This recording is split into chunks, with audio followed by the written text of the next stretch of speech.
కేవలం నా కృతజ్ఞత తెలియజేయడం కోసం వచ్చాను తప్పించి, ముందుగా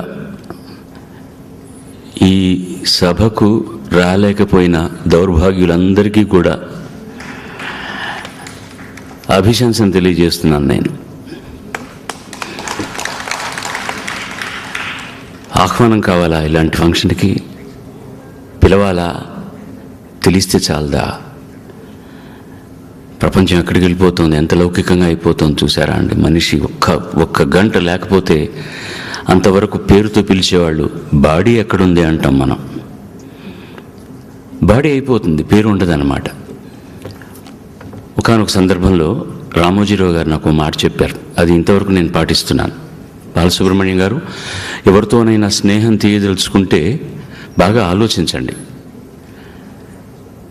కానీ ఒకసారి స్నేహం చేశాక తనో మీరో తుది శ్వాస విడిచే వరకు స్నేహంగానే ఉండాలి. అవతల వ్యక్తిలో ఇబ్బందులు ఏమన్నా ఉంటే సాధ్యమైతే మీరు దాన్ని సరిదిద్దడానికి ప్రయత్నించండి, లేకపోతే భరించండి. అది సాకుగా చెప్పి మధ్యలో స్నేహాన్ని మాత్రం తెంపుకోకండి. స్నేహిని ఎంపిక చేసుకున్న తర్వాత చిరంతనంగా భార్యాభర్తల్లాగా ఉండాలని. నేను ఎందుకు చెప్తున్నానంటే, నేను విభేదించినన్నిసార్లు రమణమూర్తితో ఎవరు విభేదించుండరు. కేవలం ఒక మంచి కార్యం కోసమనే నిష్కల్మషంగా చెప్పేవాడిని, నేను ఇది నువ్వు చేస్తున్నది సరికాదు, ఇలా చేయొద్దయ్యా, ఇలా చేస్తే బాగుంటుంది అని. కానీ we never dwelled in those things. ఆ ఇబ్బందికరమైన ఆ క్షణాన్ని పెద్దది చేసి ఆలోచించి, రమణమూర్తి అప్పుడు ఇట్లా అన్నాడు, బాలు ఇట్లా అన్నాడు కదా అని మేము దూరంగా వెళ్ళిపోలేదండి. చివరి క్షణం వరకు కూడా. ఆఖరణ నేను ఆ మధ్య పాడుతా తీగా అమెరికాకి వెళ్ళినప్పుడు అక్కడ కనుక్కుని నా నంబర్కి ఫోన్ చేశాడు. కేవలం మీ అభినందనలు కావాలి, నేను త్యాగయ్య సినిమాను తీస్తున్నాను అని. చాలా మంచి పని చేస్తున్నారు, బాగానే ఉంటుంది, కానీ పాత్ర వేసేది ఎవరు, పాటలు పాడేది ఎవరంటే మీరే పాడాలి అన్నారు. నేను అంత గొప్ప గాయకుడిని కాదండి. గతంలో వచ్చిన త్యాగయ్యలో కూడా నా కోసమనే ఒక పరిధి పెట్టి బాపు గారు, రమణ గారు, మహాదేవన్ గారు తయారు చేస్తే వాటిని ఏదో పుక్కిట పెట్టుకుని పాడాను తప్ప, దీనికి నిష్ణాతులైన వాళ్ళు కావాలి అంటే కనీసం కొన్ని పాటలైనా మీరు పాడాలి. నాకు చేతనైంది తప్పకుండా పాడి పెడతాను రమణమూర్తి గారు, కానీ అన్ని పాటలు పాడేంత శక్తి నాకు లేదు, దానివల్ల మీ సినిమాకు చెడు జరుగుతుంది కానీ మంచి జరగదు అన్నాను. ఆ సినిమాకు సంబంధించిన కార్యక్రమాలు అన్నీ కూడా ఎప్పుడు ఏం చేస్తున్నా నాకు ఫోన్ చేసి వివరిస్తూనే వచ్చారు చివరిదాకా కూడా. ముఖ్యంగా ఆయనకు నేను ఎందుకు కృతజ్ఞుడు అంటేనండి, మొట్టమొదటి పరిచయం 1969-70లో ఘంటసాల మాస్టర్కి సిల్వర్ జూబ్లీ ఫంక్షన్ ఇక్కడ చేస్తున్నప్పుడు, నాకు ఆ సంవత్సరమే పెళ్ళయింది, చాలా చిన్నవాడిని. ఎంఎస్ విశ్వనాథన్ గారి కచేరీ కోసమని బొంబాయికి వెళ్ళాం, నేను నా భార్య రైల్లో వెళ్ళాం. ఆ పక్క రోజున ఇక్కడ కార్యక్రమం జరుగుతోంది ఘంటసాల గారికి. ఆయన అక్కడికి ఫోన్ చేశారు నాకు, మీరు రావాలంటే. ఏమండి, నేను ఇప్పుడు గనక మళ్ళీ రేపు ట్రైన్ ఎక్కి వచ్చేసరికి అయిపోతుంది పని, ఇక్కడ కార్యక్రమానికి నేను చేరుకోలేనంటే, నేను మొట్టమొదటిసారి ప్లేన్లో ప్రయాణం చేయడానికి నాకు నా భార్యకి టికెట్లు పంపించాడు ఆయన. అదే ప్లేన్లోనే వహీదా రెహమాన్ గారు, దేవానంద్ గారు ముఖ్య అతిథులుగా వచ్చేసిన సందర్భం నాకు గుర్తుంది. అది నాకు మొట్టమొదటి పరిచయం ఆయనతోటి. తర్వాత ఆయన తీసిన ప్రతి సినిమాలో అన్ని పాటలు నేనే పాడాను. ప్రతి పాట ఆణిముత్యమే. దానికి కారణం అతని సంస్కారం, సాహిత్యం పట్ల, అక్షరం పట్ల, సంగీతం పట్ల, వీటన్నిటిలో కూడా అతనికి ఆప్యాయత ఉంది, పిపాస ఉంది, కానీ దేంట్లో కూడా నిష్ణాతుడు కాదు. అది అతనికి తెలుసు. అందుకనే ఆయా శాఖలకు సంబంధించినటువంటి అద్భుతమైన వ్యక్తులను పెట్టుకున్నాడు. వాళ్ళ చేత తన మనసులో ఉన్నటువంటి సంస్కారాన్ని కళాస్వరూపాలుగా తీర్చిదిద్దుకున్నాడు అతను. ఆయన కనుక లేకపోతే ఓపెన్ అయ్యాక నేను పాటలు పాడేవాడిని కాదు. నా జీవితంలో ఆయన చూస్తానని కూడా నేను అనుకోలేదు. అలాంటి మంచి మంచి పాటలు పాడించుకున్నాడు నా చేత. మంచి మంచి పాటలు నాకు దానం చేశాడు. ఇదే వేదిక మీద దాదాపు 20 సంవత్సరాల క్రితం నేను ఒకే ఒక సినిమా తీశాను, శుభ సంకల్పం అని. విశ్వనాథ్ గారు డైరెక్ట్ చేసి కమల్ హాసన్ యాక్ట్ చేసింది. 100 రోజుల పండగ నేను జరుపుకోవాలనుకున్నప్పుడు తను నా దగ్గరికి వచ్చాడు. ఈ కార్యక్రమం అంతా నేను నిర్వహిస్తాను బాలుగారు, మీకు అభ్యంతరం లేకపోతే అన్నాడు. ఏమిటి అవసరం అతనికి? అతను అప్పుడు ఏ పోస్ట్లోనూ లేడు. అతను నేను అన్నాను, మీకు ఎందుకండి ఇది, నేను నిర్మాతను కాబట్టి సినిమా బాగా పోయింది, 100 రోజులు ఆడింది, నేను చేస్తానంటే కాదు. ఒక మంచి సినిమా తీసినందుకు మిమ్మల్ని అభినందించాలంటే దాన్ని నేను భుజం మీద వేసుకోవాలని దాదాపు 75% ఆ బాధ్యత తను వహించి ఇక్కడే ఆ కార్యక్రమాన్ని చేశాడు. మరొక్క విషయం, ఘంటసాల గారి విగ్రహాన్ని నేను హైదరాబాదులో ప్రతిష్ఠించ చేసుకున్నప్పుడు చాలా ఇబ్బందులు పడ్డాను. జరిగింది. అక్కడ మన లలిత కళా తోరణంలో దాన్ని పెట్టించారు. కానీ దాని బాగోగులు చూసేవాళ్ళు లేకపోతే తప్పన పడిపోయి దాన్ని నేను ఎలాగైనా రవీంద్ర భారతిలో పెట్టించాలి అనుకున్నప్పుడు రవీంద్ర భారతిలో చాలా అద్భుతమైన చోటు ముందు పెట్టించారు అక్కడ. కానీ ఆ తర్వాత ఏదో అక్కడ రోడ్డు వైడనింగ్ అవుతుందని ఆ విగ్రహాన్ని తీసి ఈ ఒక్క మారుమూల పెట్టేశారు. మనసు తప్పించిపోయింది. ఏం చేయాలో తెలియదు. నేను ఎక్కువగా రాజకీయ నాయకులు కానీ వీళ్ళైతే పదవుల్లో ఉన్నవాళ్ళని కానీ ఎక్కువ కలిసేవాడిని కాదు. కేవలం నా బంధుత్వం వల్ల సాంస్కృతికానికి సంబంధించినంతే ఉంటుంది.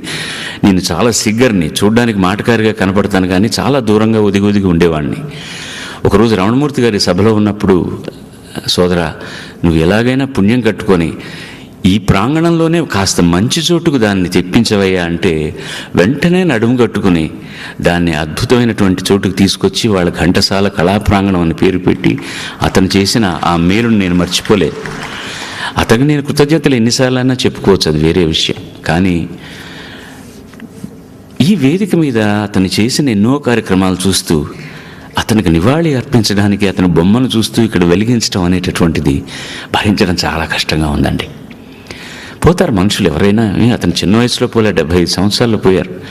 అతనికి 50 ఏళ్ళప్పుడు ఈ పిల్లలు పుట్టారు. నేను ప్రతిసారి అతనికి చెప్పేవాడిని, 2 ఆడపిల్లల తండ్రివయ్యా, కాస్త వాళ్ళ పెళ్ళిళ్ళు చేయడానికైనా వనరులు సమకూర్చుకో, నువ్వు పనులు చేస్తున్నావు, అన్నీ బాగానే ఉంది. చూసే వాళ్ళందరికీ కూడా ఎవరెవరో ప్రాపకం సంపాదించుకుని నువ్వు డబ్బులన్నీ ఆదా చేసుకుంటున్నావు అనుకుంటున్నావు, కానీ నీ దగ్గర లేదని సంగతి తెలుసు.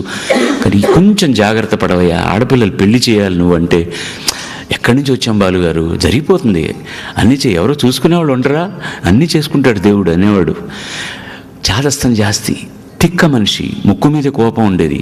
కానీ అది ముక్కు మించి తీసి అవతల పడేశాడంటే దాన్ని మనసులోకి తీసుకునేవాడు కాదు. అతనితో చివర నేను పాల్గొన్న ఫంక్షన్ మొన్న జరిగిన తెలుగు మహాసభల్లో అధ్యక్షులు వారు వచ్చినప్పుడు బాబు గారిని నన్ను తీసుకెళ్లి ఆ వేదిక మీద మర్యాద చేయించాడు. మంచితనం అనే దానికి ఈ కాలంలో నిర్వచనం చెప్పడం కష్టం అండి. నేను గాయకులు మహానటులు అన్నవాళ్ళని గురించి చెప్తూ, the greatest artist in the world is who commits lesser number of mistakes. ఎవరు పర్ఫెక్ట్ కాదు ప్రపంచంలో, చిన్న చితక తప్పులు చేస్తారు. వాటిలో చేసిన తప్పును చేయకుండా తక్కువ తప్పులు చేయగలిగేవాడే మానవుడని. ఇలాంటి సభలకు వస్తున్నా కూడా సెల్ ఫోన్లు స్విచ్ ఆఫ్ చేయాలి, దానికి ఒక సైలెంట్ మోడ్ ఉంటుందని కూడా తెలియని సంస్కారవంతులకు నమస్కరిస్తున్నాను. ఇది ప్రతి సభలో జరుగుతుంది. ఎంత తలనొప్పి చెప్పడానికి వీల్లేదు. సారీ పెద్దలైతే మన్నించండి నన్ను. ఈ కాసేపు మనస్సు మనం ఈ కార్యక్రమం మీద పెట్టడానికి కూడా మనకు జిజ్ఞాస లేదు అంటే ఏదో మొక్కుబడి కోసం వస్తున్నట్టే లెక్క. నేను అక్కడ కూర్చున్నప్పుడు మధ్యలో ఎవరు గట్టిగా అంటే నేను అమ్మా నిశ్శబ్దంగా ఉండండి అన్నాను. వారిని నేను ఏదన్నా ఇబ్బంది పెట్టుంటే నన్ను మన్నించాలి. ఏ సభ ఎలా జరగాలో అలాగే జరగాలి. ఇది ఒక వ్యక్తిత్వానికి నివాళులు అర్పించడానికి మనం వచ్చాం కాబట్టి ఆ గౌరవాన్ని అలాగే మనం కాపాడాలి.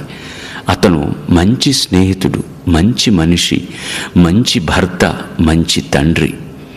అతను మంచి స్నేహితుడని ఎందుకన్నానంటే ఇక్కడున్న 2 మహానుభావుల గురించి నేను వాళ్లకున్న వైయక్తికమైన స్థాయి కానీ లేకపోతే వాళ్లకున్నటువంటి పొజిషన్ గురించి చెప్పట్లేదు. రమణమూర్తికి దొరికిన 2 అద్భుతమైనటువంటి స్నేహబంధాలు ఈ 2 కూడా. రమణమూర్తి వీళ్ళ దగ్గర ఆశించింది లేదు, వీళ్ళు రమణమూర్తి దగ్గర నుంచి ఆశించింది కూడా లేదు. మానవత్వం ఇంకా ఉంది అనడానికి తార్కాణమైన ఈ 2 వ్యక్తులకి అతని మీద మమకారంతో ఇవాళ నిజంగా ఈ కార్యక్రమానికి వచ్చిన మిగతా మహానుభావులందరికీ, మీ అందరికీ కూడా కాళ్ళు పట్టుకుని నేను నా ధన్యవాదాలు తెలియజేసుకుంటున్నాను. మంచి వాళ్ళు ఎప్పుడు మంచి చోటుకే వెళ్తారు, అక్కడ ఏముందో మనకు తెలియదండి. నేను ఎప్పుడో పాడిన ఒక మలయాళం పాట గుర్తొస్తుంది. దాని తాత్పర్యం ఏమిటంటే, ఇక్కడి నుంచి వెళ్ళిపోయిన ఒక వ్యక్తితో మనం మాట్లాడగలిగితే అతను ఏం చెబుతాడు అని. అక్కడికి వెళ్ళావు కదా, దేవుడు ఎలా ఉన్నాడు, నువ్వు ఏ దేవుడి దగ్గర ఉన్నావు, జీసస్ దగ్గర ఉన్నావా, విష్ణుమూర్తి దగ్గర ఉన్నావా, అల్లా దగ్గర ఉన్నావా అంటే అతను అన్నాడు, ఇక్కడ కూడా నేను క్రిస్టియన్ను చూశాను, ముస్లింను చూశాను, సిక్కును చూశాను, కానీ ఇంకా మనిషిని చూడలేకపోతున్నానయ్యా అంటాడు. మానవత్వానికి మించిన మతం లేదండి, మానవత్వానికి మించిన మంచితనం లేదండి. నేను ప్రతిసారి అంటాను, సామెతలు కూడా కాల భ్రమణంలో మారిపోతూ ఉంటాయి. సొంత లాభం కొంత మానుకు పొరుగువాడికి సాయపడబోయి అని గతంలో ఉంటే, ప్రస్తుతం అలా చేసే మహానుభావులు ఉన్నారు. అలా చేయకపోయినా పర్వాలేదు, హాని చేయకుండా ఉంటే చాలు, అంతే కావాల్సింది. రమణమూర్తి సంస్కారం, సాంస్కృతిక బంధాలు, భాష పట్ల, సంగీతం పట్ల మక్కువ, అక్షరం ఉన్నన్నాళ్ళు జ్ఞాపకం ఉండి తీరుతారు. అందులో ఏ విధమైనటువంటి సందేహం లేదు. అతను చిరంతనంగా ఒక శ్రామికుడు, కళల కోసమని చాలా తాపత్రయపడ్డవాడు. ప్రతి సంస్థ అతని ద్వారా లబ్ధి పొందిన సంస్థ. ఇవాళ హైదరాబాదులో ఉన్న ప్రతి సంస్థ కూడా ఆయన వల్ల లబ్ధి పొందింది. వాళ్ళ కృతజ్ఞతాపూర్వకంగా ఇవాళ ఈ కార్యక్రమం చేసుకుంటూ ఉంటే నిజంగా మనసు ద్రవించింది. ఆ చిన్నారి తండ్రి గురించిన ఒక చిన్న డాక్యుమెంట్ ప్రదర్శించినప్పుడు మాత్రం గుండె చెరువైందండి. I will never become emotional. తండ్రి ఎంత అవసరమో జీవితంలో ఎదుగుతున్న పిల్లలకి. ఈ మధ్యకాలంలో చాలా చూస్తున్నాను నేను. అందులో డిసెంబర్ నుంచి ఈ మొన్న మంత్ లోపల నా జీవితంలో చాలా ఆఘాతాలు చూశాను. డిసెంబర్లో నా తమ్ముడిని పోగొట్టుకున్నాను. అంతకంటే ఎక్కువైన వాడిని 2 నెలల క్రితం నా సెక్రటరీ విఠలరావుని పోగొట్టుకున్నాను. ఇవన్నీ భరిస్తాం, మనకు జీవితం ముందుకు వెళ్ళిపోవాలి. కానీ ఒక కూతురు తండ్రిని గురించిన ఒక డాక్యుమెంటేషన్ ప్రజెంట్ చేసి దయనీయమైన పరిస్థితి ఎవరికి రాకూడదు. అది ఎప్పుడు రావాలంటే ఒక సహజమైన మరణం ఎప్పుడూ అందిన తర్వాత తప్ప. కానీ గుండె ద్రవించిపోయింది నాకు అది చూస్తుంటే మాత్రం. ఆ కుటుంబానికి సహకరిస్తున్నటువంటి సుబ్బరామరెడ్డి కుటుంబం చల్లగా ఉండాలి, ఎప్పుడు బాగుండాలి, అతని వదాన్యత బాగుండాలి. ఆయన ఆశీర్వదిస్తున్న రోసే లాంటి పుణ్యాత్ములకు భగవంతుడు ఎక్కువ ఆరోగ్యాన్ని ఇవ్వాలి. వాళ్ళ వల్ల ఎన్నో మంచులు జరగాలి. ఈ మంచి జరిగేంతవరకు మిగతా పాపాలు ఏమున్నా కూడా అవన్నీ పోతాయండి. ఎందుకంటే భూమి బ్యాలెన్స్డ్గా ఉండాలంటే మంచి జరుగుతూనే ఉంటుంది. మంచి వాళ్ళు ఉన్నారు. నేను కొంచెం అధిక ప్రసంగమే చేస్తున్నాను, సంక్షిప్తం అన్నా కూడాను గుండెల్లోంచి కొంత ఆపుకోలేకపోతున్నాను. ఇవాళ ఎంతో ప్రీతితో ఇక్కడికి విచ్చేసిన మహానుభావులందరికీ నమస్కరిస్తూ, హసతోమా సద్గమయ తమసోమా జ్యోతిర్గమయ మృత్యోర్మా మృతంగమయ. ఓం శాంతి శాంతి శాంతి. నమస్కారం.